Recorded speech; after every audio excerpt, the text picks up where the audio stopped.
بسم اللہ الرحمن الرحیم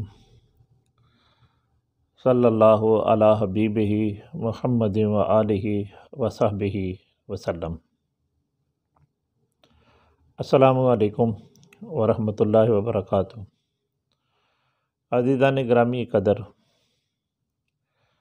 ایک بیماری ہوتی ہے جو کہ انسان کا جو اعضائے مخصوصہ ہوتا ہے، تو اس کی جو چلی ہوتی ہے، چلی جو ہے وہ سوج جاتی ہے اور متورم ہو جاتی ہے اور اس کے اوپر ورم آ جاتا ہے۔ تو حضرات گرامی قدر، اس کے بے شمار اسباب ہوتے ہیں۔ بعض اوقات کسی گندی جگہ پر آنے جانے سے اس طرح کے معاملات جو ہیں وہ رونما ہوتے ہیں۔ تو بعض اوقات جو فریق ثانی ہوتا ہے تو اس کو عاشق کا یا سوزاک وغیرہ کے جو امراض ہوتے ہیں اس کی وجہ سے، اور اکثر بیشتر و اس طرح بھی یہ مرض جو لاحق ہوا ہے مردوں کو کہ جو اہلیہ ہوتی ہے ان کا میجر آپریشن ہوتا ہے، تو آپریشن کے جو زخم ہوتے ہیں وہ اوپر سے تو ٹھیک ہو جاتے ہیں سکن سے، لیکن اندر جو ہے وہ جگہ جو ہوتی ہے وہ متعفن ہو جاتی ہے اور پھر پیپ آنا شروع ہو جاتی ہے، اور پھر اسی طرح اندر جو جلد ہوتی ہے اس کے کچا رہنے کی وجہ سے اس طرح کے معاملات پیش آتے ہیں کہ جب آدمی جو ہے وہ فریق ثانی سے گفتگو کرتا ہے تو اس کے عضو تناسل کے اوپر ورم آ جاتا ہے، بعض اوقات زخم بھی ہو جاتے ہیں۔ تو ان کو دور کرنے کے لیے میں آج آپ کی خدمت کے اندر کچھ جو ہے وہ معروضات جو ہے وہ پیش کرنا چاہتا ہوں۔ تو حضرات گرامی قدر، سب سے پہلے تو یہ کریں کہ برگ نیم جو ہے وہ لینا چاہیے، اور گائے کا پیشاب لے کر اس کے اندر برگ نیم ڈال کر تو اس کو جوش دیں،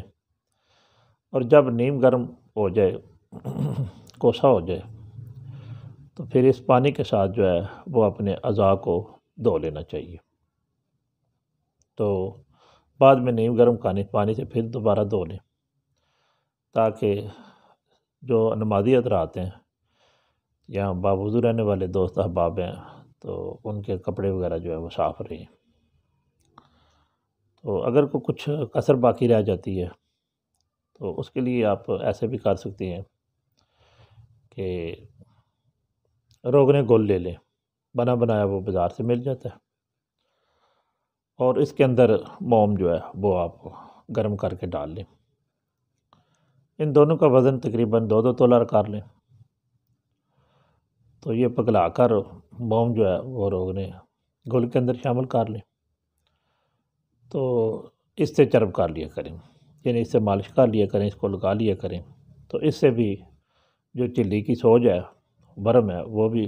فوراً دور ہو جاتی ہے۔ ہاں، اگر اس کے ساتھ بوفارا وغیرہ جو ہے وہ دے دیا جائے تو زیادہ جلدی ایسی جو امراض ہیں ان سے چھٹکارا جو ہے وہ حاصل ہو جاتا ہے۔ تو اگر بخارا دینا ہے تو وہ پھر برگ نیم لے لیں، اسی طرح تقریباً 2 تولہ برگ نیم لے لیں، اور 2 تولہ ہی آپ نے کوکنار جو ہے وہ لینی ہے،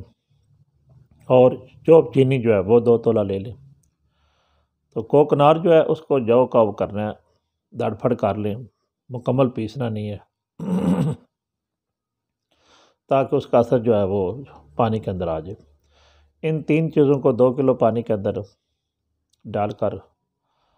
تو رات کو رکھ دیں، پھر صبح جوش دیں، اور جوش دینے کے بعد اس پانی کے ساتھ، نیم گرم کے ساتھ، جو آپ نے ان 3 چیزوں کا پانی جو جوش دے کے لیا ہے اس کے ساتھ اپنے اعضاء کو دھو لیں، اور بعد میں پھر گرم پانی کے ساتھ دھو لیں اور صاف کر لیں کپڑے وغیرہ سے۔ تو انشاءاللہ یہ یقینی بات ہے کہ اللہ تعالیٰ کے فضل و کرم سے اس طرح کے جو زخم ہوتے ہیں یا اس طرح کے جو ورم ہوتے ہیں وہ دور ہو جاتے ہیں، اور اللہ تعالیٰ مریض کو صحت عاجلہ و کاملہ عطا فرما دیتے ہیں۔ میں دعا کرتا ہوں کہ اللہ تعالیٰ تمام مسلمانوں کو صحت عاجلہ و کاملہ عطا فرمائے، اور اللہ تعالیٰ میری اس صحیح کو اپنی پاک بارگاہ کے اندر شرف قبولیت عطا فرمائے۔ دیکھیں، جیسے کہتے ہیں نا کہ شرع کے اندر جو ہے وہ مسئلے کے اندر جو ہے وہ شرم نہیں ہے، شرع کے اندر حیا نہیں ہے، کہ مسئلہ جو ہے جب پوچھنا ہو تو پھر اگر شرم کی جائے تو پھر وہ کیا ہوتا ہے، پھر مسئلہ تو نہیں پوچھا جاتا۔ تو آپ نے بالکل گھبرانا نہیں، اس طرح کا اگر کسی کو بھی کوئی مرض لاحق ہے تو وہ گفتگو بھی کریں، اپنے مالک سے گفتگو بھی کریں، بتائیں بھی، اور اس کا علاج بھی کروائیں۔ اگر نہیں کر سکتے تو یہ میں نے جو علاج پیش کیا ہے اس سے استفادہ حاصل کر سکتے ہیں۔ فی امان اللہ و رسولہ صلی اللہ تعالی علیہ وآلہ وصحبہ وسلم۔ السلام علیکم ورحمۃ اللہ وبرکاتہ۔